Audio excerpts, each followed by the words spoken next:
Welcome back to Denver, Colorado. We're 1/4 of a way through our final competition here at the 1989 U.S. Gymnastics Challenge, and the women are just fractions apart. Brandy Johnson, looking for that elusive 10, came close, but not quite, with a 9.9 on her vault. Wendy Bruce is in second, followed by Lisa Panzironi.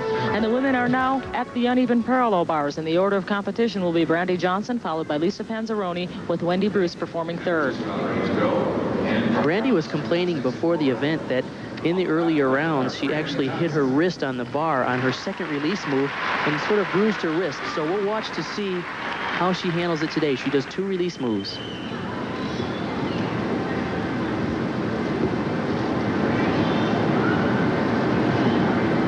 Her first big release comes right at the beginning. It's a reverse hecht. And then she goes to the front between the bars. There's the reverse hecht. Nice. Here comes the front. Okay, that's just right. She had trouble in the preliminaries. She was too close. Working nicely tonight, though. Right to the handstand on the cast. Look at the power on these giants. Full turn. Another giant to a tuck double back. Wow. And sticks it. What a great performance by Brandy Johnson.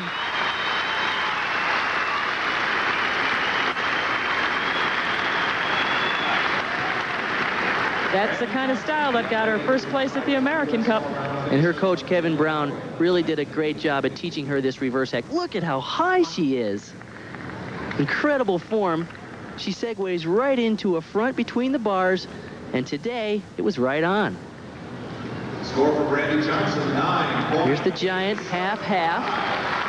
Straddle back through, another giant swing, and this tuck double back is like no one else. Sure was a great routine. The judges gave it a 9.875. She has now broken her own record for uneven bars. And that 9.875 represents a record in this U.S. Challenge. She had owned the earlier record of 9.825. She increased it by 0.05 of a point. Parkettes, Allentown, Pennsylvania, coached here. Lisa Panzironi is up second. She competes for Parkettes.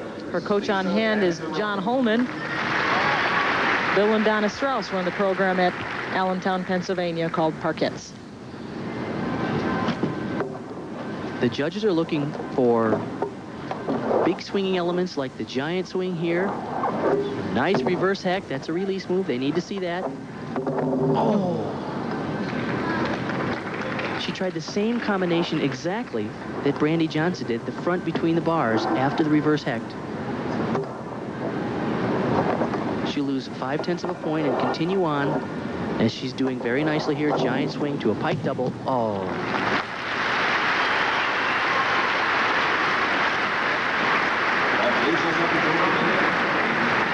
What a disappointment for Lisa. She had trouble on the dismount. I'm sure that she broke concentration because when she had problems on the front between the bars, I think it really surprised her. She did this reverse hecht just right. She's right where she wanted to be. Let's see what happens. Here's a straddle front. Looked like she hit on her wrist and then bounced past her fingertips, and there wasn't much she could do in terms of gripping the bar. She went ahead to continue with the giant to a pike double. She let go a hair early and kind of slung it out, and of course, it's hard to pull the rotation around from that point. Once again, let's see what happens here. It's a pike double back.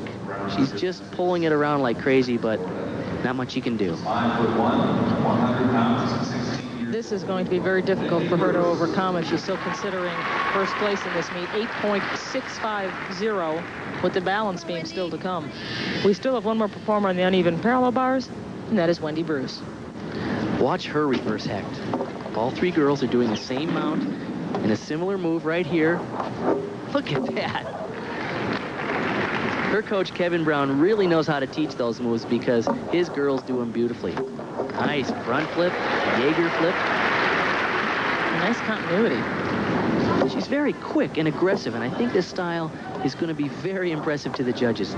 Look at her power, those giants. Here's a tuck double. Wow. She's on. It's become a 2-dog fight between Wendy Bruce and Brandy Johnson. And Kevin Brown can't lose. He really has the technique that he has taught his girls on these moves. You can see she does a blind change there through to a straddle front. She's way above the bar. She traverses to the lower bar. The judges need to see elements on both the high bar and the low bar. And look at the power as she comes across the top on that giant. A little sloppy form in the air, actually, on that tuck double. That's probably the only deduction in the whole exercise. The score for Wendy Bruce, she wins on even parallel bars, 9.85. I'm sorry, she trails by 9.875 to Brandy Johnson. She's in second.